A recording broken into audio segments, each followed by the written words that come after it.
Shalom, damai di hati. Jumpa lagi dengan saya Pendeta Heni Momongan. Salam sukacita dan damai sejahtera bagi kita semua. Sebelumnya saya mohon maaf karena beberapa minggu saya tidak membuat konten karena proses mutasi jemaat dan karena kesibukan sehingga saya tidak sempat untuk membuat konten lewat channel YouTube ini. Tapi puji Tuhan, saat ini saya boleh diberikan kesempatan oleh Tuhan untuk kembali lagi membuat konten renungan MTPJ Gemim. Karena itu marilah kita mempersiapkan diri untuk mendengar firman Tuhan. Tapi sebelum itu mari kita satu dalam doa, kita berdoa. Ya Tuhan Allah, kami sungguh bersyukur dan berterima kasih untuk setiap waktu dan kesempatan yang Tuhan masih anugerahkan bagi kami, menikmati setiap hal yang baik dalam rancangan-rancangan Tuhan yang indah di hidup kami. Di saat ini kami rindu untuk belajar lagi dari kebenaran firman-Mu. Tuhan, beri kami hati yang bijaksana, hikmat yang daripadamu untuk mengerti dan memahami firman-Mu. Terlebih mampukan kami untuk taat dan setia melakukan setiap apa yang menjadi kehendak-Mu di dalam perjalanan kehidupan kami. Bersabdalah ya Tuhan, kami sambut firman-Mu. Amin. Saudara-saudara yang dikasihi diberkati Tuhan, bacaan yang akan kita renungkan yaitu dalam kitab Perjanjian Lama, Maleakhi pasal 2 ayat yang ke-17 sampai Maleakhi pasal 3 ayat 5. Dengan judul Tuhan datang untuk menghukum. Kamu menyusahi Tuhan dengan perkataanmu, tetapi kamu berkata, dengan cara bagaimanakah kami menyusahi Dia? Dengan cara kamu menyangka setiap orang yang berbuat jahat adalah baik di mata Tuhan. Kepada orang-orang yang demikianlah Ia berkenan, atau jika tidak, di manakah Allah yang menghukum? Lihat, aku menyuruh utusanku supaya ia mempersiapkan jalan di hadapanku. Dengan mendadak Tuhan yang kamu cari itu akan masuk ke bait-Nya. Malaikat perjanjian yang kamu kehendaki itu sesungguhnya ia datang, firman Tuhan semesta alam. Siapakah yang dapat tahan akan hari kedatangannya? Dan siapakah yang dapat tetap berdiri apabila ia menampakkan diri? Sebab ia seperti api tukang pemurni logam dan seperti sabun tukang penatu. Ia akan duduk seperti orang yang memurnikan dan mentahirkan perak, dan ia mentahirkan orang Lewi, menyucikan mereka seperti emas dan seperti perak, supaya mereka menjadi orang-orang yang mempersembahkan korban yang benar kepada Tuhan. Maka persembahan Yehuda dan Yerusalem akan menyenangkan hati Tuhan seperti pada hari-hari dahulu kala dan seperti tahun-tahun yang sudah-sudah. Aku akan mendekati kamu untuk menghakimi dan akan segera menjadi saksi terhadap tukang-tukang sihir, orang-orang berzina dan orang-orang yang bersumpah dusta, dan terhadap orang-orang yang menindas orang upahan, janda dan anak piatu, dan yang mendesak ke samping orang asing dengan tidak takut kepadaku, firman Tuhan semesta alam. Demikian jauh firman Tuhan. Saudaraku yang kekasih dalam Yesus Kristus, tanpa terasa kita telah berada di minggu Advent yang pertama, di mana kita sedang dan sementara dalam penantian akan kedatangan Yesus Kristus kali yang kedua. Di minggu Advent yang pertama ini, sebagai warga Gemim, kita dituntun lewat bacaan yang sudah kita baca, Maleakhi pasal 2 ayat 17 sampai pasal 3 ayat yang kelima, dengan tema renungan kedatangan untuk pemurnian. Saudaraku, situasi yang terjadi pasca pembuangan dalam kehidupan umat Tuhan, terjadi kemerosotan moral dan kemerosotan rohani. Agama orang Yahudi telah menjadi formalitas semata. Dengan kata lain, mereka tampak beribadah tetapi mereka melakukan apa yang jahat di mata Tuhan, seperti mempersembahkan binatang cacat. Itu dapat kita baca pada pasal 1 ayat 6 sampai 14. Kemudian pengajaran yang tidak benar dari para imam, pasal 2 ayat 1 sampai 9. Kawin campur dan perceraian ada di pasal 2 ayat 10 sampai ayat 16. Mereka tidak memberikan persembahan persepuluhan. Itu jelas tergambar dalam pasal 3 ayat 6 sampai 12, dan berbagai macam dosa lainnya. Sehingga Maleaki menegur umat Tuhan yang telah menyusahi Tuhan. Namun teguran itu tidak diindahkan. Justru sebaliknya, ada anggapan yang keliru dalam benak orang Israel tentang Allah. Mereka berpikir bahwa Tuhan berpihak pada kejahatan, berdiam diri dan tidak menghukum orang-orang yang berbuat jahat. Akibatnya, mereka cemburu melihat orang yang berbuat jahat, tapi kelihatan hidup mereka aman, nyaman, dan makmur. Sementara mereka yang sudah berusaha hidup baik menurut anggapan mereka, malah hidup menderita. Oleh karena itu mereka mempertanyakan keadilan Allah, sehingga keluar ucapan, "Di manakah Allah menghukum?" Ungkapan seperti ini jelas menggambarkan bahwa ada keraguan-raguan akan keadilan Tuhan Allah, dan mereka menganggap Tuhan berkenan dengan orang yang berbuat jahat. Mereka masih hidup dalam kekerasan hati dan tidak berintrospeksi diri, malah salah dalam menilai tentang Tuhan. Maka Tuhan mengutus Nabi Maleaki untuk menyatakan kebenaran dan menyerukan pertobatan. Maleaki dari kata Ibrani malaki, artinya utusan Allah. Maleaki dipakai Tuhan untuk menyampaikan isi hati Tuhan, supaya mereka hidup dalam pertobatan dan menghormati Tuhan. Nabi Maleaki menubuatkan tentang kedatangan seorang utusan Tuhan yang akan mendahului kedatangan Tuhan dan mempersiapkan jalan di hadapannya. "Lihat, aku menyuruh utusanku supaya ia mempersiapkan jalan di hadapanku." Di ayat yang pertama pada pasal 3. Dalam perjanjian baru, nubuatan ini tergenapi dalam diri Yohanes Pembaptis dalam Injil Matius pasal 11 ayat 10 sampai 14. Juga menunjuk kepada kedatangan Yesus Kristus sebagai Mesias dan Juru Selamat, dan yang kelak akan datang kembali disebut parousia sebagai hakim agung yang akan menghakimi umat manusia. Dan kedatangan Tuhan itu digambarkan bahwa secara mendadak, yang ditandai oleh suasana yang menakutkan. Digambarkan pada ayat yang kedua, bahwa hari kedatangan Tuhan itu sangatlah dahsyat, sehingga tidak ada seorang pun yang mampu bertahan untuk menghadapinya. Gambaran situasi kedatangan Tuhan itu sangat luar biasa. Seperti api tukang pemurni logam, artinya Allah akan menguji kemurnian dan kesucian hidup umat manusia dengan api kudusnya. Dan sebagai sabun tukang penatu, artinya Allah akan membersihkan kehidupan umat manusia dari perbuatan-perbuatan yang kotor, yang bercela, sehingga segala hal yang najis akan disingkirkan. Yang tidak setia, yang masih hidup dalam kecemaran, melakukan berbagai kejahatan kecemaran, akan mendapat penghukuman. Itu jelas dalam ayat 5. Dan membenarkan orang yang setia dan yang hidup takut akan Tuhan. Saudaraku yang kekasih dalam Yesus Kristus, kecenderungan kita manusia adalah merasa diri benar.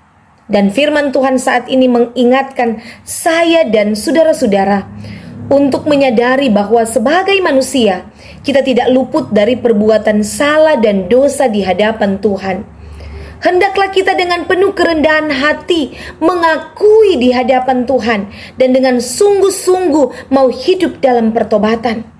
Biarkan hidup kita dibersihkan dan dimurnikan olehnya sambil percaya bahwa Tuhan setia menyatakan keadilannya. Dia tidak akan membiarkan orang-orang yang melakukan kebenaran akan menjadi milik kesayangannya. Saat ini kita telah berada di minggu Advent yang pertama, yang merupakan masa penantian kedatangan Tuhan kali yang kedua. Masa penantian ini adalah masa pemurnian diri di mana kesetiaan dan ketaatan kita kepada Tuhan benar-benar diuji lewat tantangan zaman yang ada dengan berbagai godaan dan tawaran dunia yang begitu menggiurkan. Oleh karena itu marilah kita mawas diri dan terus berbenah diri dan setia pada panggilannya, berbuat apa yang baik dan berupaya untuk tidak berkompromi dengan dosa, hidup dalam kasih terhadap sesama dan mempersembahkan yang terbaik bagi Tuhan, termasuk di dalamnya mempersembahkan persembahan persepuluhan sebagai persembahan yang menyenangkan hati Tuhan. Apabila kita mampu bertahan dan melakukan kehendak Tuhan dalam kesetiaan iman, maka kapan saja hari Tuhan itu datang, kita telah siap sebab kita telah dimurnikan. Berbicara tentang hari kedatangan Tuhan, ketika Allah menyatakan penghukumannya, dikatakan bahwa tidak ada satupun manusia yang bisa luput darinya. Karena itu bagian firman Tuhan ini menjadi peringatan bagi kita semua agar berjaga-jagalah dan bertindak hati-hati, karena penghukuman Allah seperti diserukan oleh Maleaki adalah hal yang pasti. Bahkan mereka yang tidak setia dikatakan akan binasa. Tetapi bagi orang-orang yang sungguh-sungguh setia pada jalan Tuhan akan memperoleh sukacita. Itulah yang digambarkan oleh nubuat Maleaki. Dan kita dapat membaca pada pasal 4 ayat 2. Dikatakan, kamu yang takut akan namaku, bagimu akan terbit surya kebenaran dengan kesembuhan pada sayapnya. Kamu akan keluar dan berjingkrak-jingkrak seperti anak lembu lepas kandang. Luar biasa gambaran sukacita yang dianugerahkan Tuhan bagi mereka yang takut akan Tuhan dan yang setia melakukan kehendaknya. Dan di ayat 3 juga, bacaan kita, Tuhan Allah akan duduk seperti orang yang memurnikan dan mentahirkan perak, menyucikan seperti emas dan seperti perak, supaya mereka menjadi orang-orang yang mempersembahkan korban yang benar kepada Tuhan. Di ayat lain digambarkan hari kedatangan Tuhan itu seperti pencuri, secara tiba-tiba dan tidak terduga. Saudaraku, banyak orang yang berpikir hari Tuhan itu masih jauh, sehingga masih hidup seenaknya, hidup sesuka hati. Tidak sedikit orang Kristen yang masih hidup jauh dari Tuhan, jauh dari persekutuan, tidak mau mendengar firman, dan parahnya lagi, sobeking kesalahan tapi tidak mau ditegur. Saudara, saat ini banyak orang saksikan terjadi berbagai peristiwa alam yang sungguh dahsyat dan membawa akibat yang besar bagi sebagian manusia dan makhluk lainnya yang menjadi korban. Dan itulah yang disebut kiamat kecil. Lewat berbagai peristiwa yang terjadi, sesungguhnya ini menjadi tanda awas bagi kita bahwa hari Tuhan itu semakin dekat. Mari orang berupaya memahami apa maksud Tuhan di balik semua peristiwa itu. Yang pasti, peristiwa-peristiwa itu juga mau menyadarkan kita bahwa Tuhan Allah yang Maha Kuasa. Dia berkuasa mutlak atas hidup kita manusia dan alam ini. Dia bebas bertindak di atas segala keterbatasan kita manusia.